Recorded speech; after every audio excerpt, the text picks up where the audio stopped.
తమిళనాడులో ద్రవిడ సైద్ధాంతిక భావనకు చెక్ పెడుతూ ఒక సెన్సేషన్గా విజయం సాధించారు టీవీకే పార్టీ అధినేత సినీ నటుడు విజయ్. పార్టీ పెట్టిన తొలి ప్రయత్నంలోనే విజయం అందుకోవటం ఇది దేనికి సంకేతం? దేశవ్యాప్తంగా టీవీకే విజయం కోసం ఎందుకు మాట్లాడుకోవాల్సి వస్తోంది? విజయ్ సాధించిన ఈ విజయం నేర్పుతున్న పాఠం ఏంటి? దీనికి సంబంధించి ఇన్ డీటెయిల్గా మనం మాట్లాడబోతున్నాం. మనతో పాటు చర్చలో పాల్గొంటున్నారు పొలిటికల్ సైన్స్ ప్రొఫెసర్, ప్రముఖ రాజకీయ సామాజిక విశ్లేషకులు ప్రొఫెసర్ శ్రీపతి రాముడు గారు. శ్రీపతి రాముడు గారు నమస్తే సార్. రైట్, శ్రీపతి రాముడు గారు, మీరు చాలా ఫినామినాస్ చూశారు. అలాగే దేశంలో రాజకీయ పరిస్థితులు, అక్కడ ఒక ఎన్నికల్లో విజయానికి దోహదం చేసే ఫినామినాస్, వీటన్నిటి మీద మీరు డీప్గా ఉంటారు. ఎందుకంటే మీరు పొలిటికల్ సైన్స్ ప్రొఫెసరు. గతంలో కూడా చాలా రాష్ట్రాల ఎన్నికల్ని, వాటి యొక్క స్థితిగతుల్ని, అక్కడున్న సామాజిక స్థితిగతుల్ని కరెక్ట్గా అంచనా వేశారు. అయితే మనం చాలా సందర్భాల్లో అన్ని విజయాలు మాట్లాడుకుంటున్నాం. ఎన్డీఏ 2014 నుంచి సాధిస్తున్న విజయాలు, ఒక్కొక్క రాష్ట్రాన్ని వాళ్ళు విస్తరిస్తుండడం, తర్వాత కాంగ్రెస్ పరిస్థితులు, తర్వాత సోషల్ ఇంజనీరింగ్ వర్సెస్ హిందుత్వ, ఇట్లాంటి చాలా ఈక్వేషన్స్ అన్నీ మాట్లాడుకుంటున్నాం. కానీ ఇప్పుడు సడన్గా తమిళనాడులో ఒక రకమైన పాలిటిక్స్కు, ఒక రకమైన ఫినామినాస్కు అలవాటు అయిపోయిన అక్కడ రాజకీయం కానీ, ప్రజలు కానీ, ఓటర్లు కానీ ఇప్పుడు సడన్గా విజయ్కి విజయాన్ని అందించడాన్ని ఎందుకు గొప్పగా చెప్పుకోవాల్సి వస్తుంది? అసలు ఏం జరిగింది? అసలు విజయం నేర్పుతున్న పాఠం ఏంటి? ఇప్పుడు ఎలక్షన్ ప్రతి రాష్ట్రానికి ఒక ప్రత్యేక పరిస్థితి ఉంటుందండి సార్. తమిళనాడుకు వచ్చేప్పటికీ కొన్ని పర్టికులర్ కాంటెక్స్ట్, ప్రత్యేక పరిస్థితులు ఉన్నాయి. తమిళనాడులో 1967 నుంచి డిఎంకే 6 సార్లు అధికారం చేసింది, అంటే 30 years. ఏఐడిఎంకే 7 సార్లు 7 terms పరిపాలన చేసింది, 35 years. అంటే ఆ రెండు పార్టీలే 65 years రాష్ట్రాన్ని పరిపాలించినాయి. అది ఒక రకమైనటువంటి సాచ్యురేషన్కి వచ్చేసింది. ఏమనంటే ఇంకా ఒక వెక్స్ అయిపోయారు ప్రజలు ఆ రెండింటినే, అది లేకపోతే ఇది లేకపోతే అది అనేటువంటి ఒక పరిస్థితిని చూసి ఒక వెక్స్ అయిపోయినటువంటి కండిషను. తర్వాత అప్పటి నుంచి ఇప్పటిదాకా ఎన్నో సామాజిక సాంకేతికమైనటువంటి మార్పులు వచ్చినటువంటి పరిస్థితి. అందుకని ఈ సందర్భం ఒక పర్టికులర్ సందర్భం. అయితే ఈ సందర్భానికి తగిన విధంగా ఒక పాపులర్ ఫిగరు, అందరి హృదయాల్లో ఉన్నటువంటి ఒక డామినెంట్ హీరో, ఆయన చాలా హయ్యెస్ట్ రెమ్యునరేషన్ తీసుకునేటువంటి హీరోగా ఆయనకి పేరుంది, విజయ్ గారికి. ఆయన కరెక్ట్గా ఈ టైంకి మ్యాచ్ అవుతూ వచ్చారు. అక్కడ ఉన్నటువంటి 65 సంవత్సరాల యాంటీ ఇన్కంబెన్సీ రెండింటి పట్ల కలిపితే ఒక కొత్త ఫేసు, ఒక కొత్త పద్ధతి, ఒక ఫ్రెష్ అట్మాస్ఫియర్ ఉంది అక్కడ. అంటే ఆల్టర్నేటివ్ కోసం ప్రజలు చూస్తున్న సందర్భం ఉంది. ఒక రకంగా చెప్పాలంటే మనం 1983లో ఎన్టీ రామారావు గారు వచ్చేటప్పుడు ఆంధ్రప్రదేశ్ రాష్ట్రం ఎలానైతే ఒక కొత్త రాజకీయ పార్టీ కావాలని ఎదురు చూస్తూ ఉందో, అలాంటి ఒక సిచ్యువేషన్ ఇప్పుడు తమిళనాడులో క్రియేట్ అయ్యింది. కరెక్ట్గా టయానికి మనకి ఇక్కడ ఎన్టీ రామారావు గారు వచ్చినట్టు అక్కడ విజయ్ గారు కరెక్ట్ టయానికి వచ్చారు. సిచ్యువేషన్కి కరెక్ట్గా ఆయన మ్యాచ్ అయ్యారు. అండ్ ఆయనకున్నటువంటి ఒక గ్లామర్, ఇంతకుముందు విజయకాంత్ గారు కూడా వచ్చారు, కానీ ఇది కొంచెం డిఫరెంట్. ఎందుకంటే ఇతను చాలా క్రేజీ, చాలా మంది ఫాలోవర్స్ ఉన్నటువంటి హీరో, అండ్ యూత్ కనెక్టివిటీ ఎక్కువ ఉంది. అండ్ వీటితో పాటు ఇంకో ముఖ్యమైన విషయం ఏంటంటే, ఒక మతాన్ని కానీ, ఒక కులాన్ని కానీ ఆయన భుజాన్ని ఎత్తుకొని చేయలే. ఆయన ఒక న్యూట్రల్ క్యాండిడేట్గా జనంలోకి వెళ్ళారు. ఎక్కడ వాటిని ఇది చేస్తున్నట్టు కానీ, అంటే ఎక్కడ కూడా వాటిని టచ్ చేయలే. మోరోవరు ఆయన ఐడెంటిటీ కూడా క్యాస్ట్ ఐడెంటిటీలో తమిళ అని రాసుకొని ఒక న్యూట్రల్ ఐడెంటిటీ అంతే. అందుకని అతన్ని ఒక ఏ కమ్యూనిటీ కానీ వ్యతిరేకించడం కానీ, ఇంకొక కమ్యూనిటీ అతిగా దగ్గర తీయటం కానీ అనేది లేకుండా ఒక ఫ్రెష్ ఇమేజ్ బాగా వర్కౌట్ అయింది. బేసికల్లీ ఈ ఫ్రెష్ ఇమేజ్, అక్కడ ఉన్నటువంటి కాంటెక్స్ట్, సాచ్యురేషన్కి వచ్చినటువంటి ద్రవిడ పాలిటిక్స్ ఇక్కడ బాగా పనిచేసినాయి.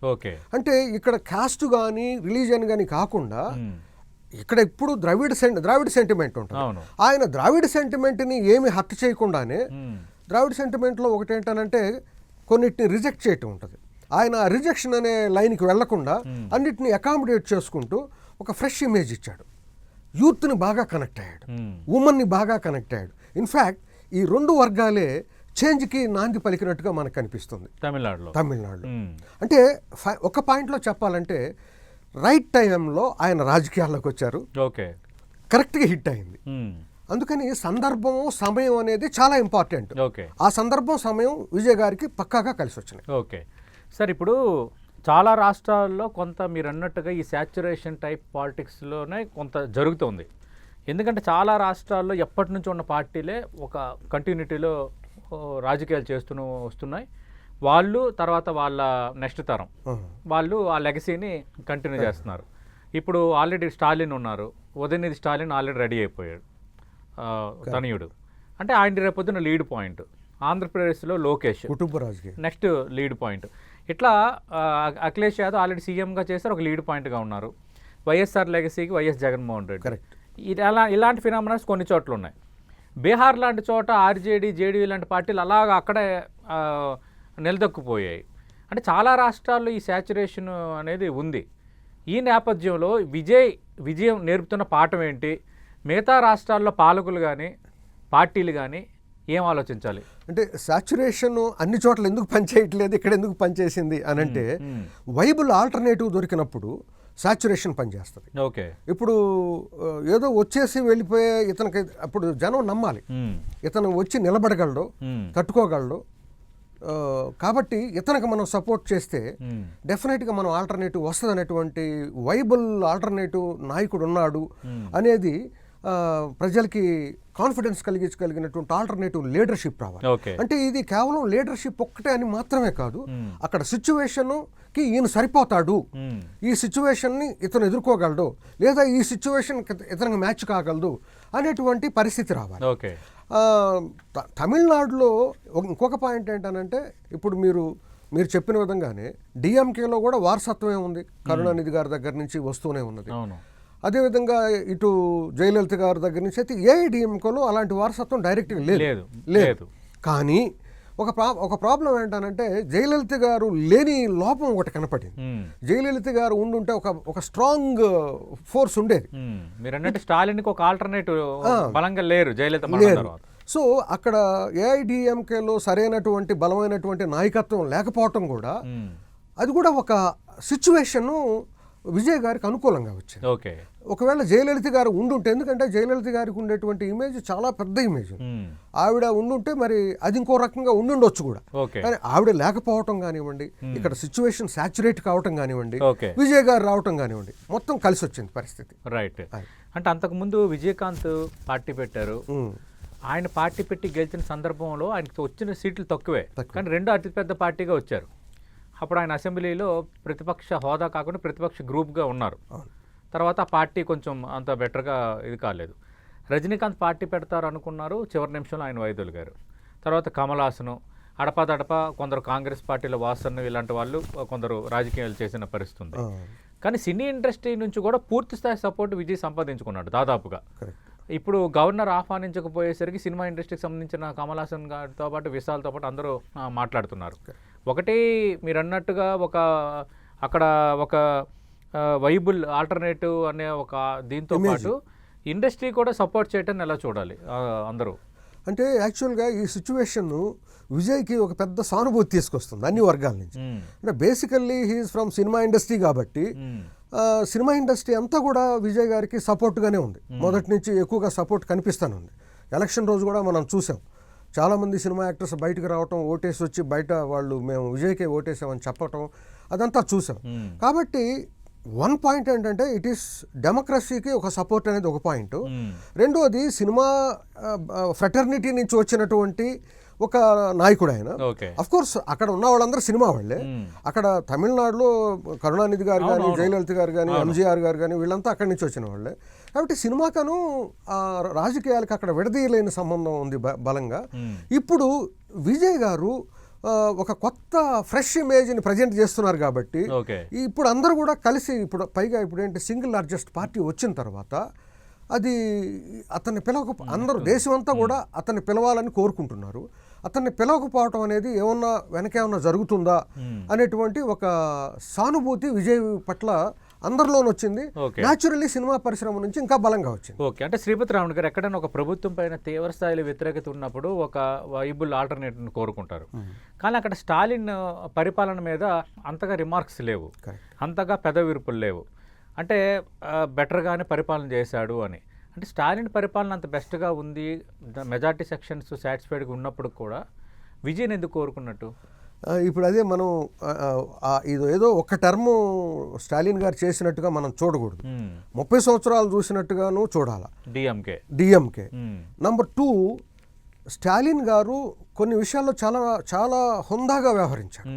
ఇప్పుడు జయలలిత గారి క్యాంటీన్లు కానివ్వండి, ఆ స్కూల్ బ్యాగ్స్ మీద జయలలిత గారి ఫోటోలు ఉన్నవి తీసేద్దాం అంటే లేదు ఉండనివ్వండి, అసలు ఎంత పబ్లిక్ ఆస్తి ప్రాపర్టీ నష్టం అవుతుంది, ఆవిడ చేసింది కదా, ఆవిడకి ఆ గౌరవం దక్కనివ్వండి అని చెప్పడం హుందాగా వ్యవహరించారు. అయితే ఇక్కడ ఎప్పుడు కూడా ఒక విషయం గుర్తించాలండి, ఇక్కడ కానీ ఎక్కడ కానీ అన్ని చోట్ల జరుగుతుంది. పైన కూర్చున్న లీడర్స్ ఏం చేశారు అనేది ఒక లెవెల్ అయితే, కింద కరప్షన్ అనేది మ్యాసివ్గా పెరిగిపోయింది. ఓకే, డిఎంకే గవర్నమెంట్లో కూడా లోయర్ లెవెల్లో కరప్షన్ హై లెవెల్లో ఉంది. ఓకే, అండ్ ఇప్పుడు బయటికి మనకి మన రాష్ట్రానికో బయట రాష్ట్రాలకో వచ్చే మీడియా రిపోర్ట్స్ వేరే ఉన్నాయి, లోపల ఉన్న రిపోర్ట్స్ ఇంకా డిఫరెంట్గా ఉన్నాయి. ఓకే, ఇప్పుడు ఉదయనిధి గారి గురించి కానీ మనం అందరం చాలా గొప్పగా మాట్లాడుకుంటూ ఉంటాం కానీ, but there is so much criticism against his own attitudes and వాటన్నిటి మీద చాలా ఉన్నాయి, మనం మాట్లాడుకోవాల్సినవి కాదు అవి. ఇక్కడ ఆ పరిస్థితులు అన్నీ ఉన్నాయి. ఓకే, ఆ పరిస్థితుల వల్ల బేసికల్లీ కరప్షన్ మాత్రం ర్యాంపెంట్గా పెరిగిపోయింది. అండ్ స్టాలిన్ వాటమికి దారి తీసిన పరిస్థితుల్లో కరప్షన్ ఉదయనిధి స్టాలిన్ రోల్ ఉంది. పక్కా ఉంది. ఓకే, ఎందుకనంటే అతను కొంత అగ్రెసివ్గా వెళ్ళటం, కొంత ఇప్పుడు రిలీజియస్ కి సంబంధించి కూడా సన్ స్ట్రోక్, అదే సన్ స్ట్రోక్ అని కాదు కానీ సో మెనీ ఫ్యాక్టర్స్, అతను కూడా ఒక ఫ్యాక్టర్. అండ్ కరప్షన్ చాలా అన్ని లెవెల్స్ లో ర్యాంపెంట్ గా ఉంది. అండ్ అక్కడ కూడా గ్రూప్ పాలిటిక్స్, అంటే వాళ్ళకి లోకల్గా ఈ పార్టీలో ఎవరైతే డామినేట్ చేస్తుంటారో వాళ్ళకి వ్యతిరేకంగానే బిల్డప్ అవుతుంటుంది అపోజిషన్. అది ఎక్కడైనా జరుగుతుంది, ఇక్కడ కూడా అంతే. అవును. ఓకే సార్, ఇప్పుడు ఇదంతా ఒక ఎత్తు. ఈ విజయ్ని ఈ విధంగా ఇప్పుడు స్టాలిన్ పరిపాలన బాగున్నా కూడా విజయ్ని కోరుకున్నారు. రెండోది ఒక శాచ్యురేషన్కి వెళ్ళిపోయిందన్న కాన్సెప్ట్లోనే ఒక వైబుల్ ఆల్టర్నేటివ్గా విజయ్ని కోరుకున్నారు. ఇవి మీరు చెప్పినవి. ఇవి నేర్పుతున్న పాఠం ఏంటి? మిగతా రాష్ట్రాల్లో ఇది చూసిన తర్వాత పాలకులు పరిపాలన విషయంలో ఏమైనా మార్పులు చేసుకోవాలా? ఇప్పుడు ఒక్కొక్క రాష్ట్రానికి ఒక్కొక్క కండిషన్ ఉంటుంది సార్. మనం తమిళనాడు కండిషన్ తీసి జనరలైజ్ చేసి అన్ని రాష్ట్రాలకి ఎలా ఉండాలి అని చెప్పటానికి కుదరదు. కానీ కొన్ని ఉన్నాయి. ఏమనంటే హయ్యర్ లెవెల్లో ఉండే లీడర్షిప్ ఎలా ఉంది, లోయర్ లెవెల్లో ఎగ్జిక్యూషన్ ఎలా జరుగుతుంది. లోయర్ లెవెల్లో 2 ఉంటాయి సార్. కరప్షన్ ఒకటి ఉంటుంది, రెండోది ఏ పార్టీస్ అయితే అధికారంలో ఉంటాయో ఆ పార్టీని సపోర్ట్ చేసినటువంటి సామాజిక వర్గాల ఆధిపత్యం లోయర్ లెవెల్లో మిగిలిన కమ్యూనిటీస్ మీద డైరెక్ట్ ఎక్సర్సైజ్ అవుతుంటుంది. పవర్లో ఉన్న సామాజిక వర్గాల డామినేషన్. పవర్లో ఏ క్యాస్ట్ అయితే ఉంటుందో, ఏ క్యాస్ట్ సైట్ ఉంటాయో ఆ కులాల యొక్క ఆధిపత్యం మిగిలిన కులాలన్నిటి మీద పడుతూ ఉంటుంది. అది అసలు నిజంగా అపోజిషన్ గానీ సపోర్ట్ గానీ మ్యానుఫ్యాక్చర్ చేస్తుంది. ఈ విషయాన్ని అసలు ఎవరు పట్టించుకోవట్లే, ఏ రాష్ట్రంలోనూ పట్టించుకోవట్లే. అది ప్రతి చోట ఉంది. అది ఏ పార్టీ ఉన్నా సరే ఆ పార్టీ తాలూకా వర్గాలు ఏవైతే ఉన్నాయో వాళ్ళ ఆధిపత్యం గ్రామాల లెవెల్లో విపరీతంగా యాంటీ ఇన్కంబెన్సీ క్రియేట్ కావడానికి అది రూట్స్ చేస్తుంది. ఆ విషయాన్ని వీళ్ళు మర్చిపోతున్నారు. అది కామన్గా తీసుకోవాలి. నంబర్ 2, పాలసీ లెవెల్లో మనం పాలసీ చేస్తున్నాం, బాగా చేస్తున్నాం అనుకుంటున్నారు, కానీ లోయర్ లెవెల్లో కరప్షన్ ఎలా ఉంది. రెండోది, ఆ పార్టీ వాళ్ళకైతేనే మేలు పనులు జరుగుతాయి, లేకపోతే ఎవరికి పనులు జరగట్లేదు అనే విధానం అది తప్పండి. ఎందుకనంటే అందరూ ట్యాక్స్ పేయర్సే. రేపు మీరు మళ్ళీ అధికారంలోకి రావాలి. ఒక వర్గంలో ఎవడైనా తప్పు చేశాడు, వాడు చేశాడు, అది ఎక్కువ మంది ఉంటుంది మాట. ఇంకా వాడు మన పార్టీ మనిషి, వాడికి పని చేయాలి, మిగతా వాళ్ళకి చేయకూడదు. లేదంటే గత ఎన్నికల్లో వాళ్ళు మనకు అపోనెంట్ గా ఓటేశారు కాబట్టి వాళ్ళకి మనం నెగిటివ్ గా ఉండాలి సార్. ఇప్పుడు నెగిటివ్ గా ఉంటే మీకు ఎప్పుడు సార్ వచ్చేది సపోర్ట్? ఇప్పుడు నెగిటివ్ గా ఉన్న వాడిని ఓటు తెచ్చుకోవటమే కదా కావాలి ఇక్కడ. అతన్ని వాళ్ళని కూడా కలుపుకొని నెక్స్ట్ మనకి సపోర్ట్ అయ్యే విధంగా పరిపాలన ఇవ్వాలంటాం కాకుండా వాళ్ళని తొక్కిపెడనివ్వండిలే అనుకుంటే ఒక్కసారి జగన్ గారి గవర్నమెంట్లో ఒక కులాన్ని తొక్కేయటం అనేది జరిగింది. ఆ ఒక్క కులం ఎంత బౌన్స్ అయిందంటే మిగిలిన వాళ్ళందరినీ కలిపి ఈ ప్రస్తుతం ఉన్న సిచ్యువేషన్కి కారణమైంది. 2004లో చంద్రబాబు నాయుడు గారు కూడా ఇదే పరిస్థితిలో నుంచి ఒక కులాన్ని బాగా తొక్కేశాడనే ఇమేజ్ ఉండేది. ఆ కులం ఏకగ్రీవంగా ఇదైపోయి ఓటేస్తే అప్పుడు గవర్నమెంట్ మారాల్సి వచ్చింది. అంటే మీరు అధికారంలో ఉన్నప్పుడు ఇదే అధికారం మనకే ఉంటుంది అనేది కుదరదు సార్. శాశ్వతం కాదు, అది శాశ్వతం కానే కాదు. బేసికల్లీ మీరు ఏ సామాజిక వర్గం నుంచి అధికారంలోకి వచ్చారో ఆ సామాజిక వర్గం యొక్క ఆధిపత్యాన్ని అసలు నిజంగా అధికారంలోకి వచ్చిన తర్వాత కాస్త తగ్గి ఉండాలి అనేటువంటి ఒక ఇమేజ్ని అన్ని లెవెల్స్లో బిల్డప్ చేయాలి. అది అదే పాఠం. శ్రీపతి రాముడు గారు, ఇక్కడ ఇంకో కంపారిజన్ కొందరు తెస్తున్నారు. అంటే ఎంజీఆర్, ఎన్టీఆర్, విజయ్ అని. ఎందుకంటే ఎంజీఆర్ జయలలిత, తర్వాత ఎన్టీఆర్ లక్ష్మీపార్వతి, తర్వాత ఇప్పుడు విజయ్ త్రిష ఫ్యాక్టర్ ఎన్నికల ముందు అది కూడా ఒక ఇష్యూ అయింది కాబట్టి అంటే ప్రజలు ఓటర్స్ యాక్సెప్ట్ చేస్తున్నారు అనేది. ఎందుకంటే ఇలా ఉండడము, తర్వాత వీళ్ళు విజయాలు అందుకోవటం, అంటే ఈ ఫ్యాక్టర్స్ని జనాలు అంతగా నెగిటివ్గా ఏం తీసుకోవట్లేదు అన్నది ఒక చర్చ. ఈ ఫినామినాకు సంబంధించి మీరేం చెప్తారు? అంటే ఈ ఫినామినా అంతా కూడా వాళ్ళ పర్సనల్ సార్. యాక్చువల్గా రాజకీయాల్లో ఇదంతా పబ్లిక్ అయిపోవటం అనేది ఒక సహజంగా జరిగిపోతుంది, కానీ టు బి ఫ్రాంక్ అది వాళ్ళ పర్సనల్ లైఫ్కి సంబంధించిన అంశం. ఇప్పుడు ఎంజీఆర్ గారు, జయలలిత గారు వాళ్ళు కలిసి జీవించినప్పుడు వాళ్ళు ఓపెన్గానే ఉన్నారు, ఏది రహస్యం కాదు. అండ్ ప్రజలు బహిరంగంగా బయటకు వచ్చి వాళ్ళు కలిసే అన్నీ చేశారు, రాజకీయాలన్నీ ప్రజలు యాక్సెప్ట్ చేశారు. ఎన్టీ రామారావు గారి విషయంలో కూడా లక్ష్మీపార్వతి గారిని తీసుకొని ఆయన రాష్ట్రం అంతా తిరిగారు. అది అప్పుడు థంపింగ్ మెజార్టీతో గెలిచారు 94లో. మరి అంటే ఎన్టీ రామారావు గారి నిర్ణయాన్ని ప్రజలు ఆమోదించినట్టే కదా. అది ఏదన్నా డిఫరెంట్గా తీసుకుంటే అంత థంపింగ్ మెజార్టీ ఆంధ్ర చరిత్రలో ఎప్పుడు రాలా. ఇప్పుడు పక్కన పెడదాం, ఉమ్మడి రాష్ట్రంలో మరి అది ఒప్పుకున్నారు. తర్వాత ఇప్పుడు విజయ్ గారి విషయంలో కూడా ఇదే వచ్చింది.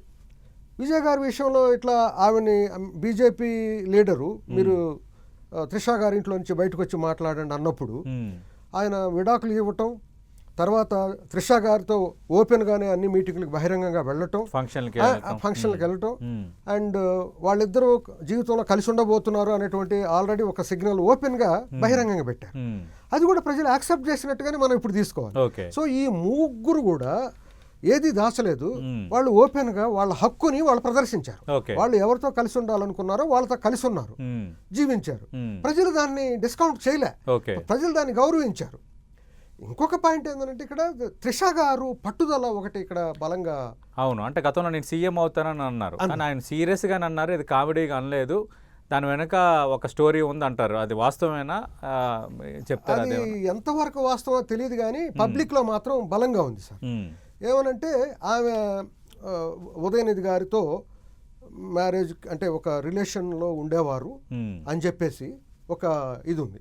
అప్పుడు ఆయన్ని పెళ్లి చేసుకోమంటే తను చేసుకోని అన్నాడని, అలాంటప్పుడు మరి తను వేరే ఇంకొక వ్యక్తితో పెళ్లి కుదుర్చుకుంటే ఆ ఎంగేజ్మెంట్ని క్యాన్సిల్ చేపించి ఎంగేజ్మెంట్ చేసుకున్న వ్యక్తిని భయపెట్టి అతని చేతనే ఎంగేజ్మెంట్ క్యాన్సిల్ చేసుకుంటున్నాను అని 1,00,000 పోస్టర్లు రాష్ట్రం మొత్తం అతికింపజేశాడని ఉదయనిధి గారి గురించి చెప్పుకుంటారు. ఇది ఆయన ఒక పెద్ద విలన్గా చేసింది. ఎవరికైనా ఒక సినిమాలో కూడా ఇట్లాంటి పాత్ర ఒకటి వస్తే అది ఎంత ఇంపాక్ట్ ఇస్తుందో అంత ఉదయనిధి గారి మీద అక్కడ నెగిటివ్గా క్రియేట్ చేసినట్టుగా అనిపిస్తుంది. అండ్ త్రిష గారు కూడా బహుశా ఇది దృష్టిలో పెట్టుకొని నేను సీఎం అవుతా అని అన్ని సరదాగా చెప్తున్నట్టుంది, కానీ ఆమె సరదాగా చెప్పినట్టు నాకు అనిపించట్లేదు. ఆవిడ చాలా గట్టిగా పట్టుదలతోనే ఆ మాట చెప్పినట్టు అనిపిస్తుంది. ఇప్పుడు వారిద్దరు జీవితం కలిసి సాగించే నేపథ్యంలో అలాంటిది జరిగినా మనం ఆశ్చర్యపోవాల్సిన అవసరం ఏముంది? అందుకని చెప్పేసి త్రిష గారు ఏదో అంటే త్రిష భవిష్యత్తులో డిప్యూటీ సీఎం అలాంటి అయ్యే ఛాన్సెస్ ఉన్నాయా? ఐ డోంట్ థింక్ ఇప్పుడైతే కాకపోవచ్చు, కానీ ఎందుకంటే ఇప్పటికే ఒక రకమైన టాక్ వచ్చేసింది. ఇప్పుడు ఈయన పెరంబూరు తిరుచి నుంచి విజయం సాధించారు, పెరంబూరు శాసనసభ్యుడిగా కొనసాగాలని డిసైడ్ అయ్యారు, తిరుచిలో రాజీనామా చేస్తారు అని. మరి అది రాజీనామా చేస్తే 6 నెలల్లో ఎన్నిక జరగాలి, తిరుచి నుంచి త్రిష పోటీలో ఉండొచ్చు అని నిజంగా ఆమె పోటీ చేసి ఎమ్మెల్యే అయితే డిప్యూటీ సీఎం ఏమైనా చేస్తారా? అంటే నిజంగా డిప్యూటీ సీఎం చేయాలంటే పోటీ చేయాల్సిన అవసరం లేదు. ఎక్కడో చోట ఎమ్మెల్సీ ఇచ్చే అనేది కూడా చేయొచ్చు, అకామిడేట్ చేయొచ్చు. అదేం పెద్ద మ్యాటర్ కాదు. కానీ నా పాయింట్ అయితే ఏంటంటే త్రిష గారు చాలా పట్టుదలగా, తమిళనాడులో ఎమ్మెల్సీ వ్యవస్థ లేదు మీరు అన్నట్టు దానిలోనూ చేపించవచ్చు, లేకపోతే ఎవరినైనా రిజైన్ చేయించి కూడా చేయించవచ్చు, జరుగుతూ ఉంటాయి. సో త్రిష గారు ఆషామాషాగా ఆ మాట అన్నట్టుగా నాకు అనిపించాల. ఎందుకంటే ఆమె ఒకవేళ ఉదయనిధి డిప్యూటీ సీఎంగా ఉన్నారు, తను ఆ ఫోర్సు, ఆ శక్తి, ఆ పవర్ వాడే మమ్మల్ని ఇలా డిస్టర్బ్ చేశారు, ఎప్పటికైనా సరే నేను ఒక శపథం, త్రిష శపథం పట్టింది. అది నాకు ఆమె ఫేస్ లో అదే నాకు కనిపిస్తుంది. తప్పు కూడా ఏం లేదు, ఆవిడ హక్కు కూడా. సో అండ్ గ్రేట్ థింగ్ ఏంటంటే విజయ్ గారు ఓపెన్ గా తను ఏం చేయాలనుకున్నాడో, ఎంత రిస్క్ అండి అసలు ఎలక్షన్ కంటే ముందు. నేను అదే అడగబోతున్నాను. ఇప్పుడు ఎన్నికల ముందు త్రిష ఫ్యాక్టర్ రావటము, తర్వాత విడాకులు సంబంధించి మూవ్ కావటం, రెండోది ఒక 200 కోట్లు ఇచ్చి ఆ విడాకుల ఇష్యూని కొంచెం సెటిల్ చేసుకున్నాడని డిస్కస్ చేయటము, అంటే విజయ్ అనే నటుడు క్యారెక్టర్ ఇదా అన్న ఒక చర్చ కొంత మనం చూసినట్టు అనిపించింది. కానీ పబ్లిక్ మాత్రం దాన్ని అసలు ఏం తీసుకోవాలి. అంటే అక్కడ కూడా విజయ్లో ఒక ఫెయిర్నెస్ చూశారు. అండ్ ఓపెన్ గా రిజాల్వ్ చేసుకున్నాడు, తను ఫ్రాంక్ గా మాట్లాడేసి బయటకు వచ్చేసి తన సంబంధాన్ని ఓపెన్ గానే పెట్టాడు, కానీ ఏదో తెర వెనక ఉంచలేదు, తను ఫ్రీగా ఉన్నాడు అని చెప్పేసి అది కూడా ఒక ఆనెస్ట్ ఫెయిర్నెస్ గానే చూశారు. సో ఫైనల్ గా ఒక పాయింట్ సమ్అప్ చేసే పాయింట్ ఏంటంటే, ఆంధ్రప్రదేశ్లో ఉన్నటువంటి భౌతిక పరిస్థితులు ఇక్కడ అలాంటి పరిస్థితులు లేవు. అక్కడ పరిస్థితులకి ఇక్కడికి వేరే ఉన్నాయి. అక్కడ ఉన్న భౌతిక పరిస్థితులకి అక్కడ సిచ్యువేషన్ ఇప్పుడు ఆ రకంగా వచ్చింది, ఈ లెవెల్లో వచ్చింది. ఆంధ్రాలో కూడా అలాంటి రోజు ఒకటి వస్తుంది అంతే.